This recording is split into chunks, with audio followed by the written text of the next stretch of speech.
जय हिंद दोस्तों, कैसा शुरू उम्मीद करता हूं समझता हूँ अपने शिकार में व्यस्त होंगे। स्वागत है स्पीकर 7 सितंबर 2026 के एग्जाम में हम करने वाले एसएसटी सामाजिक विज्ञान के मोस्ट इंपॉर्टेंट क्वेश्चन जो कि लेवल 2 है। SST previous year question paper लिए गए, ऐसा पेपर आने की पूरी संभावना। चैनल पर जो भी नए हैं चैनल को सब्सक्राइब कर लीजिए। चलिए क्लास को स्टार्ट करते हैं। आज का पहला क्वेश्चन है, निम्नलिखित में से कौन एथेनियन लोकतंत्र की विशेषता नहीं थी? फर्स्ट ऑप्शन है 30 वर्ष से ऊपर के सभी मुक्त पुरुषों और महिलाओं को पूर्ण नागरिक के रूप में मान्यता दी गई थी। सेकंड ऑप्शन है सभी नागरिकों से सेना और नौसेना में सेवा की उम्मीद थी। थर्ड ऑप्शन है सभी नागरिकों ने उन विधानसभाओं में भाग लिया जो मामलों को तय करने के लिए आयोजित किए गए थे। वहीं फोर्थ ऑप्शन है लॉटरी के माध्यम से कई पदों के लिए नियुक्त की गई थी। कौन सा ऑप्शन करेक्ट है?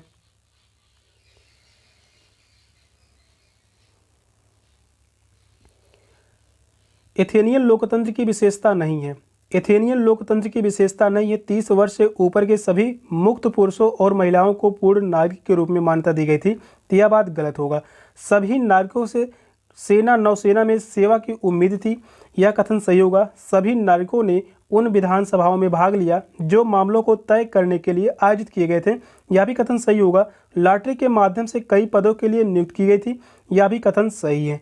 नहीं पूछा हुआ था, फर्स्ट ऑप्शन करेक्ट होगा। इस क्वेश्चन का आंसर है ऑप्शन ए। नेक्स्ट क्वेश्चन है, समुद्रगुप्त की निम्नलिखित में से कौन सी ऐसी नीति थी जो विशेष रूप से दक्षिणापथ के शासकों के लिए प्रति थी? उनके राज्यों को उखाड़ फेंका गया और समुद्र के साम्राज्य का हिस्सा बनाया गया। उन्होंने समुद्रगुप्त की अधीनता स्वीकार की थी और अपनी बेटियों का विवाह उससे किया। वे उपहार लाते थे, उनके आदेशों का पालन करते थे और उनके दरबार में उपस्थित होते थे। इन्होंने हार स्वीकार की और इन्हें पुनः शासन करने की अनुमति दी गई। कौन सा ऑप्शन करेक्ट है? क्वेश्चन इंपॉर्टेंट है।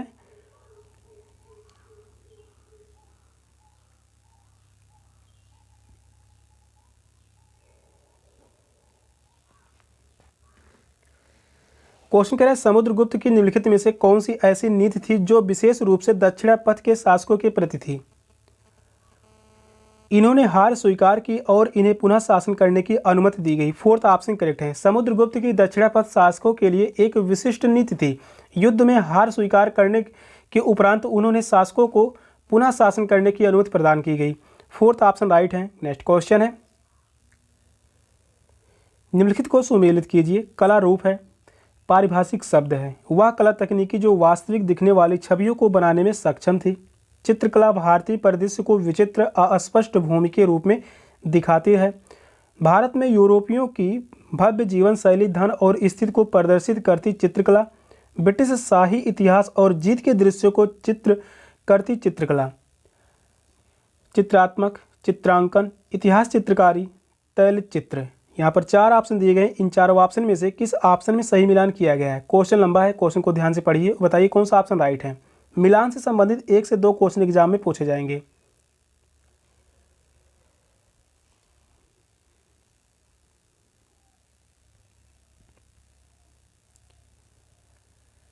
चलिए मिलान करते हैं। वह कला तकनीकी जो वास्तविक दिखने वाली छवियों को बनाने में सक्षम थी, तो इसका संबंध होगा तैल चित्रकला से, यानी ए का संबंध यहाँ पर जो है फोर्थ से है।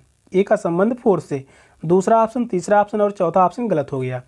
चित्रकला भारतीय परिदृश्य को विचित्र अस्पष्ट भूमि के रूप में दिखती थी। तीसरा संबंध होगा पहले से, यानी चित्रात्मक से। बी का संबंध यहाँ पर जो है पहले से है।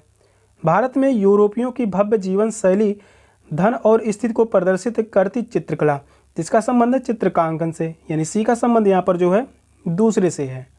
ब्रिटिश शाही इतिहास और जीत का दृश्यों को चित्रित करती चित्रकला, तो वह है इतिहास चित्रकारी से। डी का संबंध यहाँ पर जो है तीसरे से है। फर्स्ट ऑप्शन में सही मिलान किया गया है, तो इस क्वेश्चन का आंसर होगा ऑप्शन ए।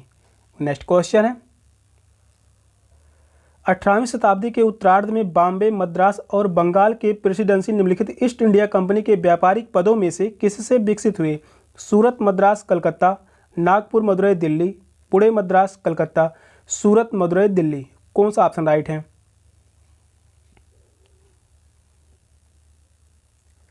क्वेश्चन इंपॉर्टेंट है या क्वेश्चन सेट के एग्जाम में पूछा गया है। मोस्ट इंपॉर्टेंट क्वेश्चन रहने वाला है। 18वीं शताब्दी के उत्तरार्ध में बॉम्बे, मद्रास और बंगाल के प्रेसिडेंसी निम्नलिखित ईस्ट इंडिया कंपनी के व्यापारिक पदों में से किससे विकसित हुए?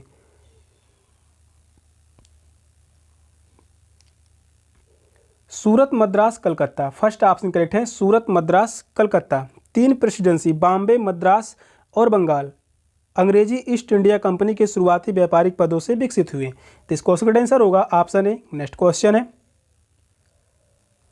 बौद्ध धर्म के महायान शाखा के बारे में कथन ए और कथन बी पर विचार कीजिए और सही उत्तर का चयन कीजिए। बौद्ध धर्म की इस शाखा में मूर्तियों और संकेतों का उपयोग कर बुद्ध की उपस्थिति का प्रदर्शन किया गया। सेकंड कथन कह रहा है बौद्ध धर्म के महायान संप्रदाय आने के साथ बोधिसत्वों में विश्वास बढ़ा। ऑप्शन है ए सही है, बी गलत है, ए गलत है, बी सही है, ए बी दोनों सही है, ए बी दोनों गलत हैं। कौन सा ऑप्शन करेक्ट है?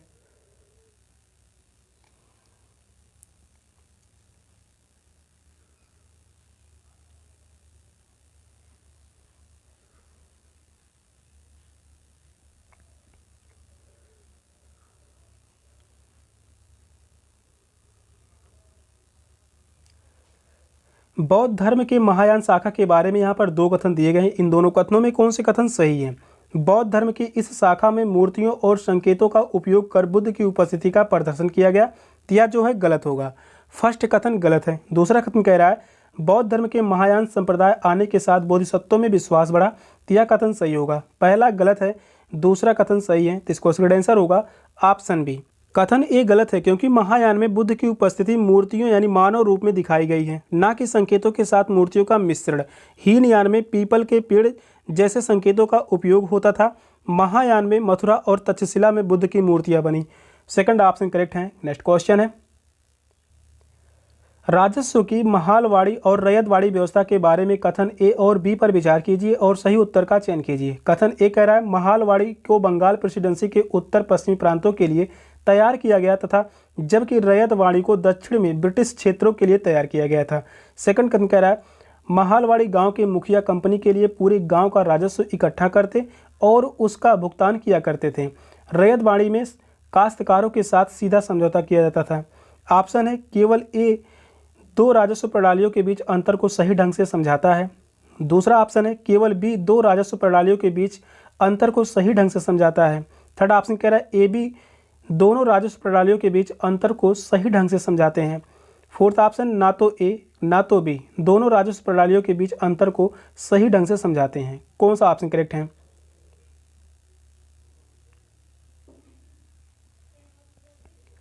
जो भी क्वेश्चन करवाए जा रहे हैं हर एक क्वेश्चन सीटेट एग्जाम के लिए मोस्ट इंपॉर्टेंट क्वेश्चन रहने वाला है। क्वेश्चन नंबर 6 कह रहा है राजस्व की महालवाड़ी और रैयतवाड़ी व्यवस्था के बारे में दो कथन दिए गए हैं। इन दोनों कथनों में कौन से कथन सही हैं?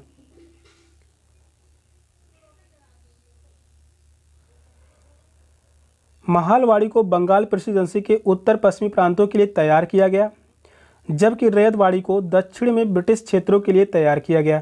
सेकंड कथन कह रहा है महालवाड़ी में गांव के मुखिया कंपनी के लिए पूरे गांव का राजस्व इकट्ठा करते और उसका भुगतान करते थे। रैयतवाड़ी में काश्तकारों के साथ सीधा समझौता किया जाता था। दोनों ही कथन राजस्व प्रणालियों के बीच अंतर को सही ढंग से समझाते हैं। तो इसका सही आंसर होगा ऑप्शन सी, ए और बी दोनों राजस्व प्रणालियों के बीच अंतर को सही ढंग से समझाते हैं। नेक्स्ट क्वेश्चन है, एक सूफी संत की कब्र को किस रूप में जाना जाता है? खानकाह के रूप में, ईदगाह के रूप में, गुल फरोसन के रूप में, दरगाह के रूप में। कौन सा ऑप्शन राइट है?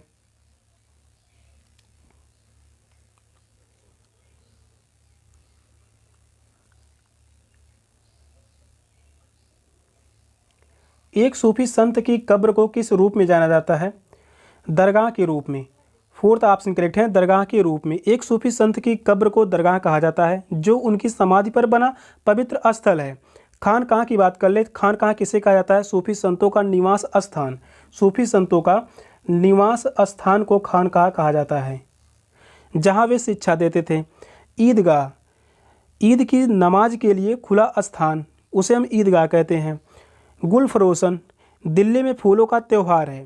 दिल्ली में फूलों का त्यौहार, फूलों का त्यौहार को हम क्या कहते हैं? गुल फरोसन। तो इसको आंसर होगा ऑप्शन डी, दरगाह। नेक्स्ट क्वेश्चन है, विशिष्टाद्वैत का सिद्धांत 11वीं शताब्दी में डैश डैश द्वारा प्रस्तुत किया गया था? रामानुज के द्वारा, बसवेश्वर के द्वारा, एकनाथ के द्वारा, सुखबाई के द्वारा। कौन सा ऑप्शन करेक्ट है?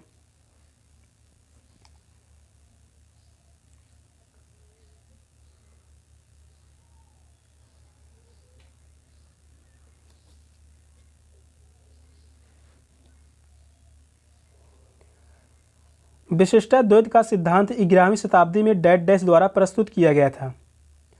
रामानुज के द्वारा। फर्स्ट ऑप्शन करेक्ट है, रामानुज के द्वारा।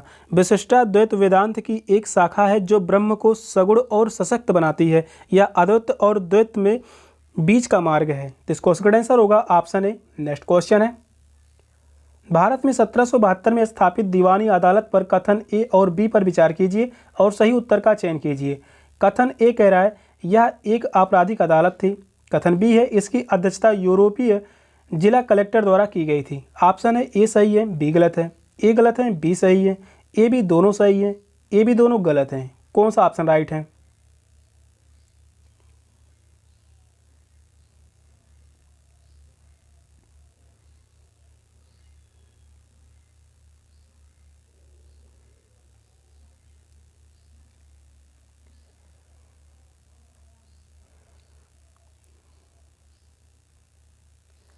भारत में 1772 में स्थापित दीवानी अदालत पर कथन ए और बी पर विचार कीजिए और सही उत्तर का चयन कीजिए। यह एक आपराधिक अदालत थी। तो यह जो है गलत होगा, पहला कथन गलत है। इसकी अध्यक्षता यूरोपीय जिला कलेक्टर द्वारा की गई थी। तो यह कथन सही है। पहला कथन गलत है, दूसरा सही है। तो इसको आंसर होगा option B, second option correct है। दीवानी अदालत की स्थापना 1772 में की गई थी। दीवानी अदालत की स्थापना कब की गई थी? 1772 में। इस अदालत की स्थापना वारेन हेस्टिंग के द्वारा की गई थी और इस अदालत में भारतीय न्यायाधीश ही थे, किंतु इन पर काउंसिल के अध्यक्ष और सदस्यों का नियंत्रण रहता था। तो इसको आंसर होगा ऑप्शन बी। नेक्स्ट क्वेश्चन है, एक गैरिसन शहर निम्न को दर्शाता है। एक शहर के समीप की भूमि जो उसे माल की आपूर्ति करती है। ये सैनिकों के साथ एक गढ़वाली बस्ती थी। एक ऐसा स्थान जहां विभिन्न उत्पाद केंद्रों से माल बेचा जाता था। फोर्थ ऑप्शन है एक महत्वपूर्ण व्यापारिक बंदरगाह, एक शहर। कौन सा ऑप्शन करेक्ट है?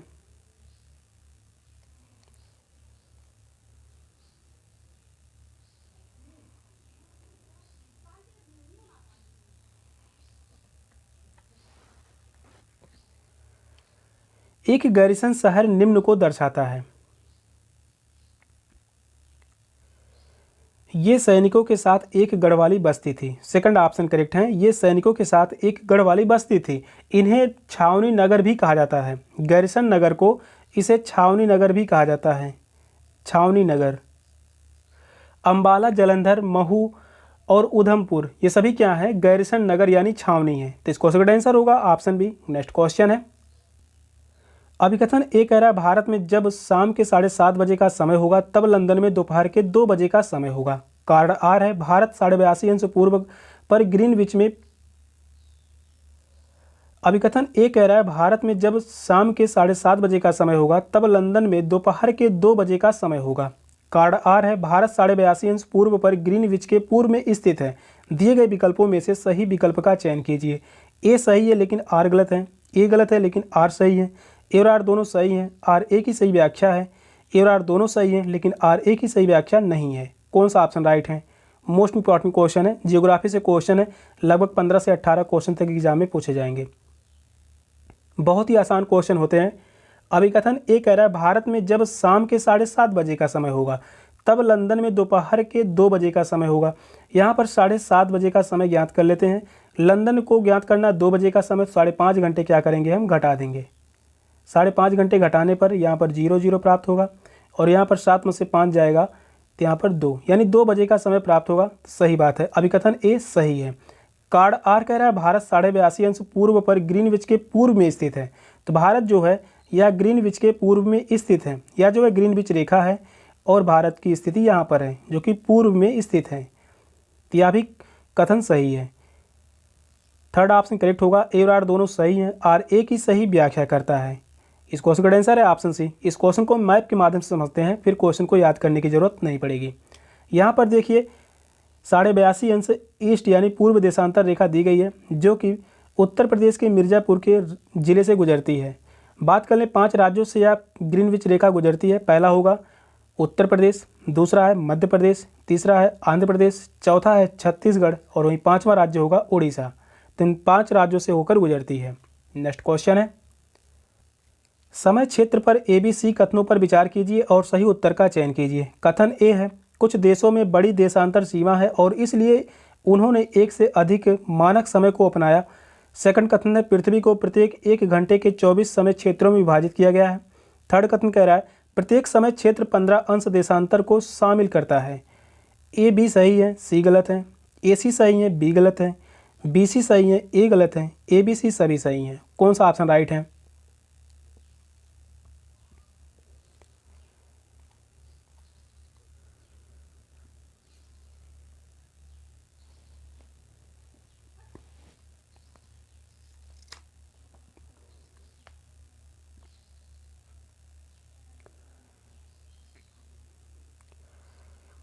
क्वेश्चन कह रहा है समय क्षेत्र पर ABC कथनों पर विचार कीजिए और सही उत्तर का चयन कीजिए। कथन ए कह रहा है कुछ देशों में बड़ी देशांतर सीमा है और इसलिए इन्होंने एक से अधिक मानक समय को अपनाया है। तो यह कथन जो है सही होगा। सेकंड कथन कह रहा है पृथ्वी को प्रत्येक 1 देशांतर के 24 समय क्षेत्रों में विभाजित किया गया है। यह भी कथन सही है। प्रत्येक समय क्षेत्र 15 अंश देशांतर को शामिल करता है। यह भी कथन सही होगा। तीनों ही कथन सही है। तो इस क्वेश्चन का आंसर है option D, fourth option correct है।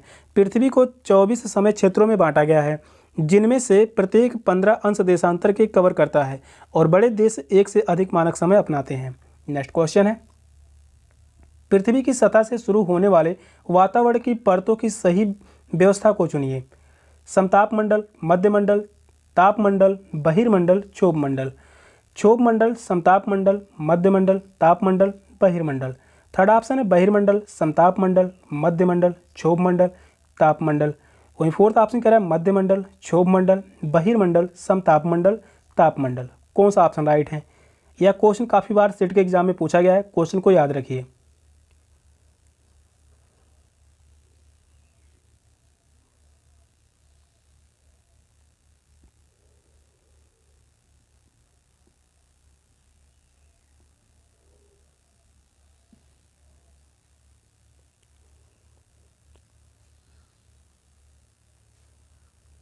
पृथ्वी की सतह से शुरू होने वाले वातावरण की परतों की सही व्यवस्था को चुनिए। तो यहाँ पर क्षोभ मंडल, समताप मंडल, मध्य मंडल, ताप मंडल, बहिर्मंडल। सेकंड ऑप्शन करेक्ट होगा। तो इस क्वेश्चन का आंसर है ऑप्शन बी। इस क्वेश्चन को भी मैप के माध्यम से समझते हैं। यहाँ पर देखिए वायुमंडल की परतें दी गई हैं जो कि सबसे नीचे का परत है क्षोभ मंडल जिसमें यहीं पर ही सभी मौसमी घटनाएं होती हैं। इसके बाद है समताप मंडल। समताप मंडल में वायुयान उड़ाने के लिए सबसे सुरक्षित मंडल माना जाता है और समताप मंडल में ही ओजोन रेखा पाई जाती है। इसके बाद है मध्य मंडल। मध्य मंडल में उल्का पिंड प्रवेश करते ही जलने लगते हैं। फिर इसके बाद है ताप मंडल। इसके बाद है बाहरी मंडल, वायुमंडल। तो इस क्वेश्चन का आंसर था ऑप्शन बी। नेक्स्ट क्वेश्चन है ऋतुएं निम्नलिखित में से किस कार्ड से उत्पन्न होती हैं? पृथ्वी का अक्ष अपने कक्षीय समतल के साथ 66.5 अंश का कोण बनाता है। मकर रेखा को सूर्य की सीधी किरणें प्राप्त होती हैं जो लंबवत रूप से 23.5 अंश दक्षिण पर गिरती हैं। पृथ्वी का घूर्णन और उसके अक्ष का झुकाव समान दिशा में होता है। फोर्थ ऑप्शन है अपनी धुरी के चारों ओर पृथ्वी के घूमने के कारण होने वाले प्रकाश का चक्र। कौन सा ऑप्शन राइट है?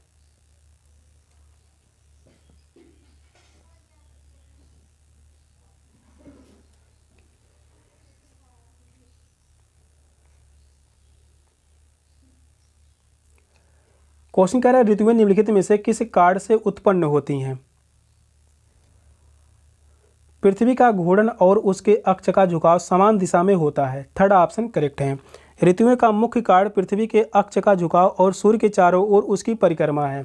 थर्ड ऑप्शन राइट है। नेक्स्ट क्वेश्चन है प्रतिशत के अनुसार पृथ्वी के वायुमंडल का प्रमुख घटक है oxygen, carbon dioxide, nitrogen, helium. कौन सा ऑप्शन राइट है?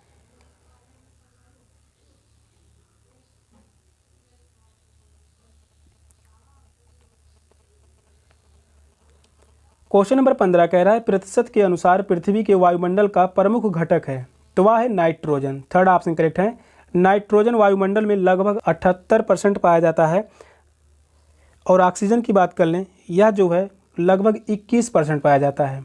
लगभग 21% पाया जाता है। कार्बन डाइऑक्साइड की बात कर लें यह जो है 0.03% पाया जाता है। तो यहाँ से थर्ड ऑप्शन करेक्ट होगा नाइट्रोजन जो कि वायुमंडल में 78% पाया जाता है। सेशन का लास्ट क्वेश्चन था। क्वेश्चन कैसे लगे कमेंट में जरूर बताइएगा। चैनल पर नए हैं चैनल को सब्सक्राइब कर लीजिए। मिलते हैं फिर नेक्स्ट क्लास में। तब तक के लिए बाय बाय, टेक केयर, जय हिंद।